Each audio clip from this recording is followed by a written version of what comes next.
Hello, my name is Rachel, and I like to talk about things that will help people have a happier, healthier life. A lot of that has to do with life skills. Um, a lot of people are in need of life skills, and we just don't talk about the things that can go into life to make it happier and healthier. The example I want to talk about today is I've had this question before, but I posed this question to a Facebook group because there's some groups that just have a smattering of people from all over the world or country or whatever. And I said, why are so many people not good kissers? And obviously there's a lot of responses and there's a lot of thoughts that I can funnel in, and I can only talk from my experience, which is something that I always say. But again, if it can help people, then that's why I want to share it.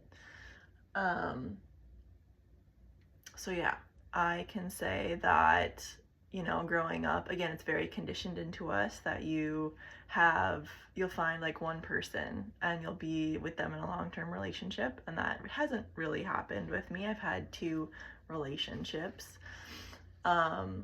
And another thing that happens, at least when I was growing up, was, movies and songs and TV shows always talk about like be in a relationship. And then we're not really taught how to be in a relationship, or it's all about get married, and then we don't talk about how to have a sustainable marriage.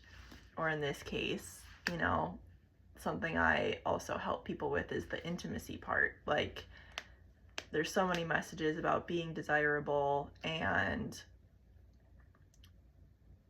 being physical with people, but we're just not taught any of that, and it really hurts my heart. And it's something that I actually want to help work on or bring to the world, is why sometimes people feel like they have to get it over with.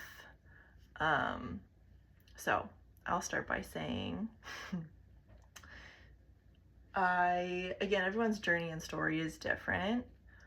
It was very clear to me that I wanted to be in love first before, I kind of thought, okay, being with someone that you love, then the physical happens after that. And I think that's the best place to start to grow into being more comfortable in physicality, which again is important. But that's not what people do all the time. They just want to get it over with, or hormones take over, which is fine. It's just a different route to go, right? But what I can say is that as I've gotten more comfortable within my own skin and just being my own self, when that happens, then you can just kind of let yourself flow out of you, if that makes sense. It's just like your authentic essence, right? So what I think people often do, whether it's this part of their life or other parts of their life, is, think from their ego and their mind, well, I have to perform this way, or this is what other people do, so then I need to be doing it. But what makes something more powerful and authentic is just your true feelings in any given moment. So if those are true feelings in a given moment that make you feel really good, so you want to express that in a pleasurable and sensual way, then it just kind of flows that way. But if it's more blocked up and you don't feel that way, it's probably not going to feel really good. So yeah, obviously, like, you can't fake chemistry. So there is a chemistry component to just having a connection with someone. And again, if that can overflow and manifest as how you want to be with them, or just like the tension in the air with them, again, you can't really fake that. But I know that some people live in that, the flip side, and they don't feel connected to themselves. So they feel like they really have to like perform and be a certain way. And then they just kind of like think their way through the motions. But that's living from ego, and it's just not, it's one way to live your life, but it's going to get very draining, and you're going to hurt yourself, and you're going to hurt a lot of people. You know, so I'm a big proponent and a big supporter of not settling and living your life to the fullest, which again authentically means it's different things to other people, like lots of people. You know, I met someone not too long ago that was like, I just want a house and have it paid off. And I'm like, oh, I have some bigger dreams than that. Like, I want to make a lot of money just by being myself, and I want to help thousands of people all over the world. And, you know, everyone's at different places. So that's an important part of the journey, is to understand and realize that not everyone's at your same exact wavelength or vibe or energy or whatever you want to call it.